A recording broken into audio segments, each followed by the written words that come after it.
Alright, today is solve equations. Similar to what we've been doing, but with some new stuff in there as well.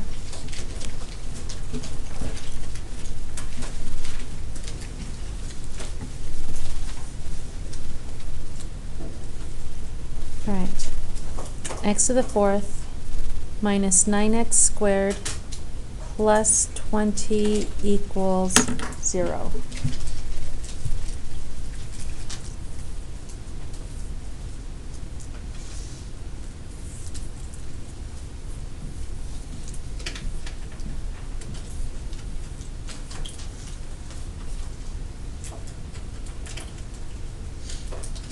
Alright, we ready?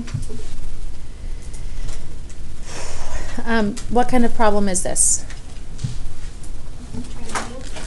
Is it a trinomial guess and check where we have to double bubble? Yes, we just reviewed one of these a second ago. Is it x and x or x squared and x squared? And you just knew that from before, but we just talked about it. Half of 4 is 2, or think of the middle power. All right, 20 and it's positive. What does that tell me about my two signs? They are the same. Plus plus or minus minus? Minus minus. And how do we know that? Because this sign is negative. All right, 2 and 10, 1 and 20, 4 and 5. 4 and 5? All right, can I still factor both of these, one of these, or none of these? This first one? The second one? Oh, sorry. Oh, on your second. Okay. So why can I factor my first one? Because this is still difference of two squares. Do we all agree? Yes. What about the second one? Why am I not allowed to still factor that? Because 5 can't be reduced. Right. 5 isn't a perfect square. When you square root it, it's not going to be a whole number. So it's just x squared minus 5. All right. Are you ready to solve? Yes? Now, do you have to show me this work when you're doing the test? Or could you say, oh, that's going to be -2 and that's going to be +2? Yeah, I'm assuming you don't do this, but I'm doing it for this one because of the x squared minus 5. These are pretty easy to solve and just say, oh, that's -2, that's +2. How do I solve this one? I will end up square rooting it. What do I have to do first? Add the 5 to both sides to isolate the x squared. So add 5, and what does that give us? X squared equals 5. All right, how do I solve that? Square root. That makes sense. All right, and x equals, do you remember what to put in front of the square root when you square root both sides? Plus or minus. All right, so how many answers do I have? 4. -2, +2, and plus or minus root 5. This right here is another set of 2. So 1, 2, 3, 4. 4 answers. Got it? All right. Now, really quick, this is going to come up a lot second semester. You guys talked about degree last year. Do you remember that? Degree is your largest exponent, or the value of your largest exponent. What's our degree here? 4. And how many solutions did we come up with? 1, 2, 3, 4. That always happens. It always works out that way. You could end up with less answers, but never more. You'll never have more than the degree. Whatever your degree is, you'll never have more than that many answers. But have less if there was like an imaginary solution or a double root. Okay, questions on number 1. Okay. I'm going to have you try this one on your own. X to the 4th minus 4x squared equals 21. I'm going to let you do it on your own, but can anybody at least give me the first step? Bring the 21 over. Why can't I just factor right now? I could factor the GCF. Why? What is that? It wouldn't help me. Why not? What's the product property called? The what? Zero product property, not the 21 product property. So get it over, get it equal to 0, factor and solve. How many answers should we end up with here? 4. All right.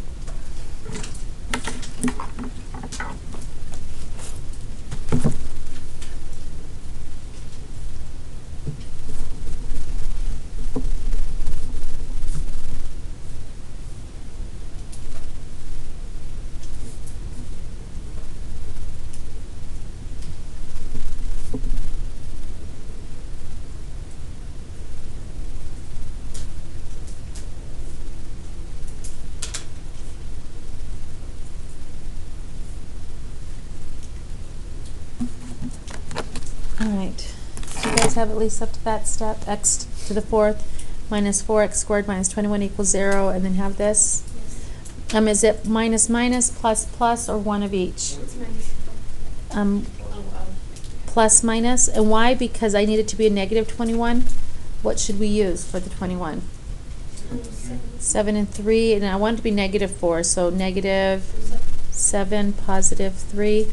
Positive 3x squared, negative 7x squared is a negative 4x squared, yes or no? All right, I'm going to move my work over here, and I said each one equal to what? Equal to 0. X squared plus 3 equals 0, and x squared minus 7 equals 0. All right, so what do I subtract here? 3. X squared equals negative 3, and here I subtract 7 or add 7? Add. All right, I'm going to do this one first. What do I do to both sides? Square root. I'm going to pause, and why am I not talking about restrictions at all? Like I didn't. No denominator. There's no fractions. And only when it's a fractional equation and there's variables in the denominator that I have to worry about my restrictions. All right, so I made that square root a little too big. Square root both sides. Don't draw one big one like that one there. All right, so you square root both sides, and you don't forget your what? Your plus or minus. All right, so when you square root, plus or minus, here it's x equals plus or minus 7 or plus or minus root 7. Root 7. All right, and here you go and you square root both sides, and what do you recognize? Yes. You get an imaginary number. You get an imaginary solution. You are correct. Now, we will not deal with imaginary numbers or solutions really until second semester, and even then very little. So no imaginary solution. So what would I say in this particular piece? No real solution. Why not? Why do I put real? Because there is an imaginary solution. No real solution. Now, what answer would you put? If this was a test question, what would you have to put on the answer column? This is it right here. Do I need to see no real solution with this answer? I do not.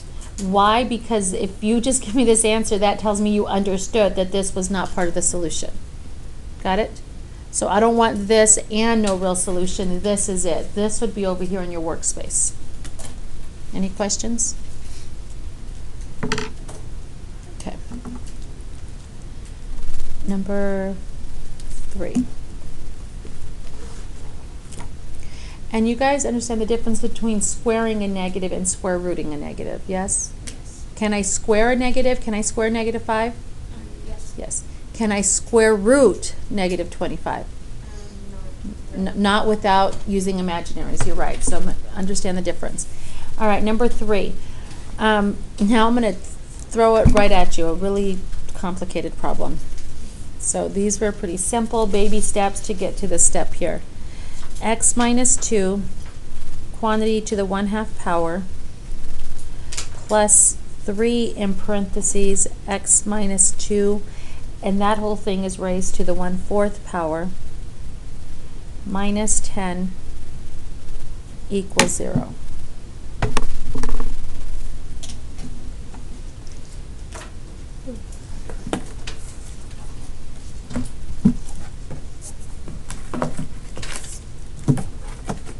All right. Can anybody at least recognize at all what type of problem this is? I'll take any. I mean, there's more than one right answer. Anyone recognize what type of problem this is? The trinomial factoring. First term, second term, third term. Do you see that? What's half of a half?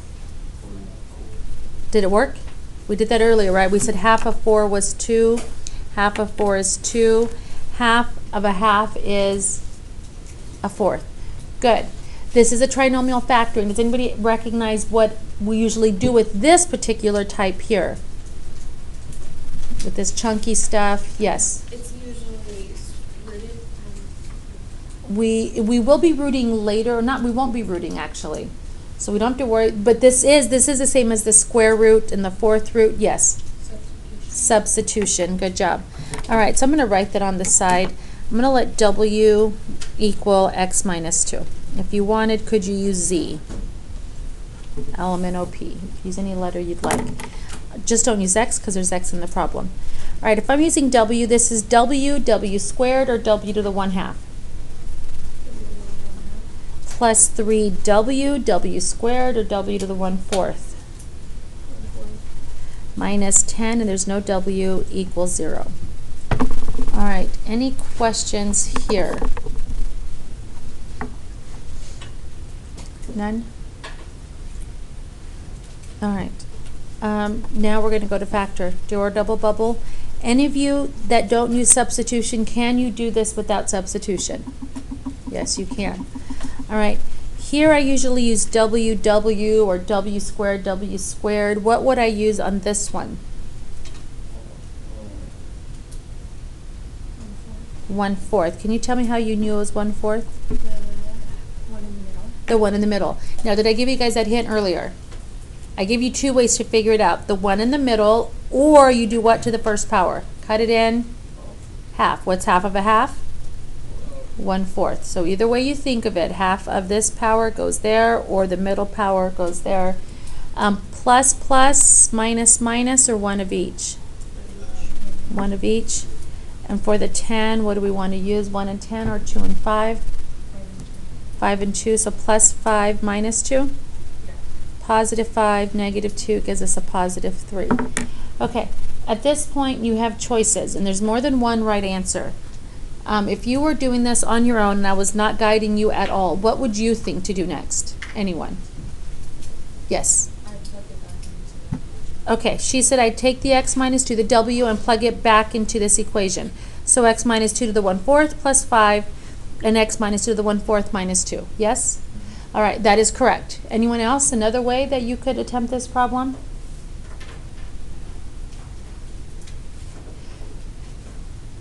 She said plug the W's in right now, and I'm asking, is there anything else you could do instead? Yes? Can you set both of them equal to 0 and solve? Good. Could you solve the W's first? Yes. She said, can you set them both equal to 0, solve for W, and then what would you do at the end? Plug it back in. You're doing the same thing, just in different order. It's totally up to you. Does anyone have a preference on the way I show it? Plug it in now or plug it in later? Plug it in now. All right. So I'm going to do this. That's the only thing I'm going to do. I'm going to do this plus 5. This is to the 1/4. I'm going to go and set it equal to 0 just to save a step. And then blank to the 1/4 minus 2 equals 0. So that's this equals 0. This equal to 0, and what am I going to put in here where the W's used to be? X minus 2. Okay, now I'm hoping you remember from last year when you're trying to solve this, can I add the negative 2 and the 5? No, because there's a what here? An exponent. So right now it's trapped inside the parentheses, and I want to set it free. But in order to do that, I need to isolate this whole parentheses here. So what do I do with that plus 5? Let's take it over to the other side, subtract it over. X minus